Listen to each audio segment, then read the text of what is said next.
Would you pray with me? May the words of my mouth and the meditation of all our hearts be acceptable to you, O God, our rock and our Redeemer. Amen. Well, I just want to say that's probably the best explanation of the Transfiguration I've heard in a long time from Brad. It will help with this sermon. So the account of the Transfiguration may seem odd or unrealistic or not accurate to some of us. Perhaps all of us on some level. You know, because we've all been conditioned by Western thought and philosophy and what we like are things that are factual and historically accurate. That may not be the case with the account of the Transfiguration that you heard read this morning. But the question is, does that make a difference? The account of the Transfiguration appears in all three of what are called the Synoptic Gospels. And synoptic just means that they have the same viewpoint. They describe things in the same way. And those synoptic gospels are Matthew, Mark, and Luke. And so this story appears in all three, which says it must have been important because all three of the gospel writers repeated it. Now remember, what makes it even more important is that Mark was written first, approximately 70 CE. Luke was written, around 85 CE, and Matthew between 80 and 90. They don't know exactly. But you can count, that's 30 to 60 years after the crucifixion and resurrection of Jesus. So they're retelling the story, but this one was important. They all three wanted to tell that story. So why?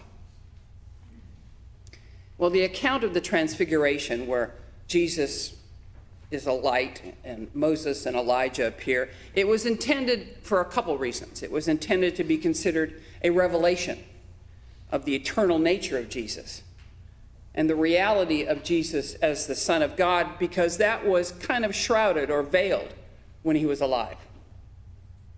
And then in the same vein, it was an event that can be interpreted as what you might call a preemptive or anticipatory resurrection appearance, especially with the presence of Moses and Elijah, which was a way of telling the readers of Matthew, which was the house of Israel, that's who the audience was, letting them know that Christ is the fulfillment of that Mosaic law and the prophecies of the Hebrew Bible. And so there were very enormous eternal reasons why this story is in all three synoptic gospels. And it just so happens that it typically is the gospel reading just before Lent starts, because Lent starts Wednesday with Ash Wednesday. So it's a powerful time, because without question, in the Christian church, Lent is the most powerful season of our calendar. It's the most amazing. But it raises some questions, at least at FCC. What if that's a bridge too far for you, this story?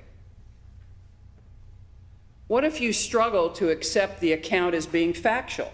And if you can't accept it as factual, does it seem less meaningful? What if you struggle to believe? As much as you might admire and respect the ministry of Jesus, do you struggle to believe, as Peter proclaimed just a few verses before, that Jesus is the Christ, the Son of the living God? Well, that's okay. Because what do we say every Sunday at this church? That you are welcome, whether you are someone firm in your faith or very much on a faith journey.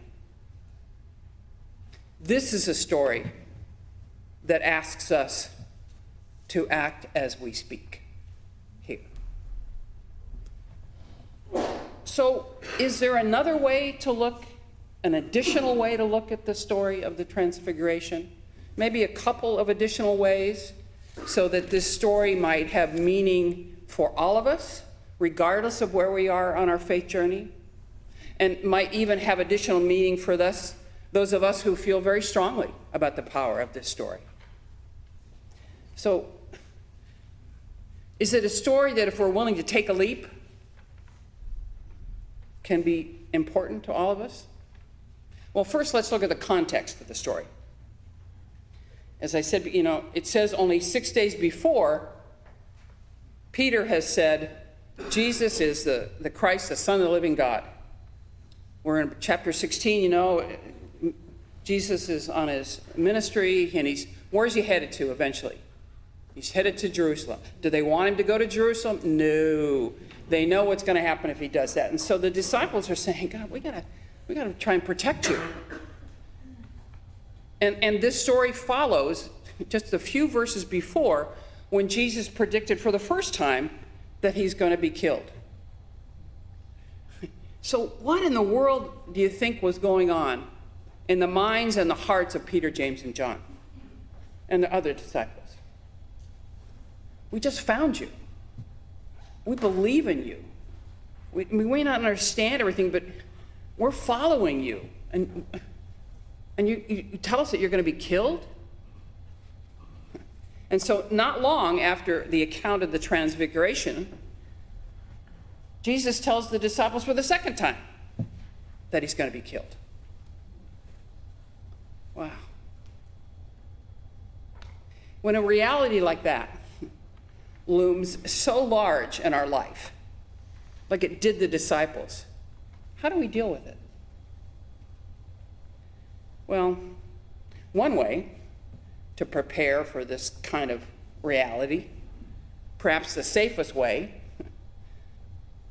is to approach the transfiguration the same way that we prepare sometimes for the events in our own life. We try and take the feeling out of it. We cut ourselves off from the emotion. We keep everything and everyone at a distance because it's just too big. We want to build a fortress, right? We want to build a shelter. We want to protect our souls. We don't want to risk the price of the sacrifice or what's happening. Now, I doubt that across the board that's what we all do with every situation and circumstance in our life. But I'm guessing that we might all have a situation or two where that's the preferred mode. We just try not to have a feeling about it. So in that regard, then, the transfiguration's not so difficult to understand. And looking at it that way might help us to see just how vulnerable and raw Peter, James, and John were. This was a reality that was looming that they didn't want to face. They accompanied Jesus up the mountain after hearing that he says he's going to be killed. And so it's only human, I'm guessing, that their minds were playing out the next few weeks and months, trying to figure out, how can we make this not happen? They began to look for alternatives, desperate for a second opinion, a way to stop time. We know how that goes, don't we? It brought to mind so clearly, my mother had already passed and my father was struggling, and I would fly home every month, and I had this plan. Okay, I had this plan of how I was going to bring him to Texas, and take care of him. But that didn't happen, and so I go there firm in my plan. But unfortunately, it was too late. And I was there in Southern California with him until he died 3 weeks later. But I had a plan. Okay, just like Peter, James, and John, we are not going to let this thing happen. We do that, don't we? They wanted to build a safe sanctuary away from the world, to be content in that moment, saving Jesus for themselves and from the heartache that was to come. So yes, we think of the transfiguration as an affirmation of the divinity of Jesus, and that's absolutely correct in how we view it in the New Testament. But can it also be seen as a beginning of giving the disciples and us eyes to see God's light in the chaos that was to come? Those disciples are going to face death and loss and fear. And the challenge to the disciples is that they're going to have to figure out how to live in a world without the bodily presence of Jesus. I'm guessing they didn't think they were ready for that. No one ever does, do they? They cannot prevent it or wish it away. And nor can we. And yet, how many of us have heard stories of someone's personal illness or death, and we're kind of caught up in the grief and the sadness, and then at the same time, just on the other side of it, we hear these stories of people that showed up and were a presence and were loving and caring when that event happened. Those are both true, aren't they? Or how many times have you watched the news and there's some story of carnage or death or destruction, and you just go, oh my gosh. And then there's a commercial and the news comes back on and there's a story about some incredible act of kindness or love that has transpired in the world. All of those things are the moments when we realize that God is present in the suffering and the sacrifice, just as God is present in the promise and the potential of our lives. Amen. The moment of transfiguration is just such a moment. And on another level of awareness, perhaps, about the transfiguration, I don't think the experience of that is necessarily beyond the understanding of us either. Is there anyone here who hasn't known a moment of surprise or through some outwardly ordinary act or fragment of a conversation with someone that you thought you knew pretty well, that gets said, that you realize and you see them suddenly in a new light? I had a clergy colleague that I thought I knew pretty well. And I was having a conversation and they shared something, and all of a sudden they were a different person. It was a transfiguration for me. I'm guessing that's happened to you. And then there's always that looking back in retrospect when we consider the life of someone no longer living, a parent, a grandparent, a friend, a mentor, and we realize how inadequately, or perhaps how wrongly, we've comprehended the real character of that person, or how we've missed the depth or meaning that he or she held for us in our life. You know, that very much was the case for me. I have never married, I've never had children, and so I've always been Cantney Lane's daughter. That's always been my identity. And they're the ones who gave me that identity. And so I had to rediscover, based on who they were and who they told me I was, my identity all over again after they had died. And I had to look back at their lives and say, did I really accurately see them for who they were? I don't know about you, I didn't really start to understand my parents until I reached an age chronologically that they were when they were raising me. And then I began to think, that's a miracle. I'm not so sure I would have done near as well. I know we've all had those kinds of experiences. So are you willing to take a leap and envision the multiple layers that might be present in this transfiguration? And you might go, okay, why do we need to do that? Why is it important? Because Lent is coming. That's why it's important. Now, I understand that you may not have grown up with Lent as a focus in church, and so you may not really understand it or understand why it's such a big deal. I'm with you. I didn't grow up with it. There's so much about the church that I didn't grow up with. And so I didn't understand the ashes thing, and I didn't understand the giving up something. And, there's a lot of it that was kind of foreign to me. But it's my favorite season of the church now. It's powerful. But I had to lean into it. I had to take that leap. I'm still not big on the giving up something, okay? It's just, although I do like the pancakes on Fat Tuesday. I should have thought of that as a congregational event, but.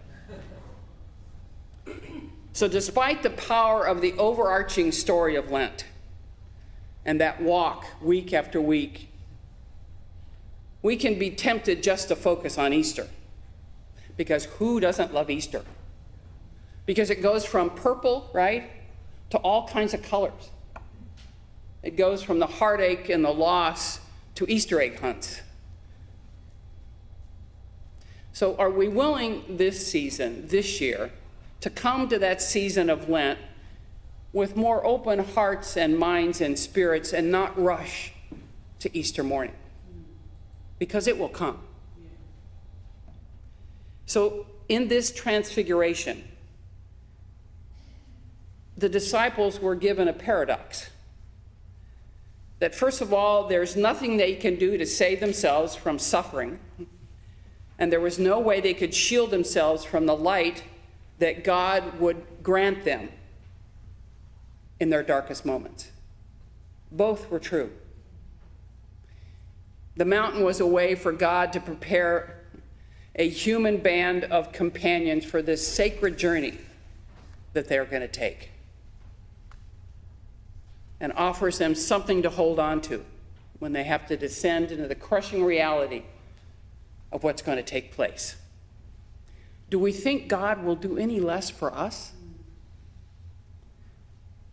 I'm a visual person, and art has the ability to move me deeply. Now, I have absolutely no talent, I just appreciate, but it moves me deeply. And one of the things that's true about art, regardless of what the medium is that light makes a great difference as to how it's seen and to its meaning.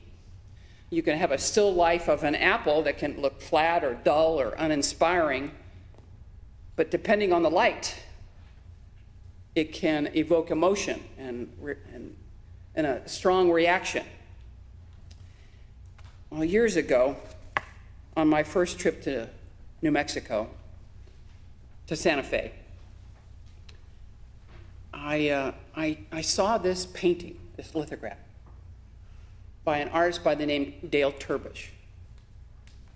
And it was called, "And the Light Shall Guide You Home." And I was mesmerized by it. It's beautiful. And we were there about 3 days, and every day I'd go back. I'd stare at it. Because it was expensive.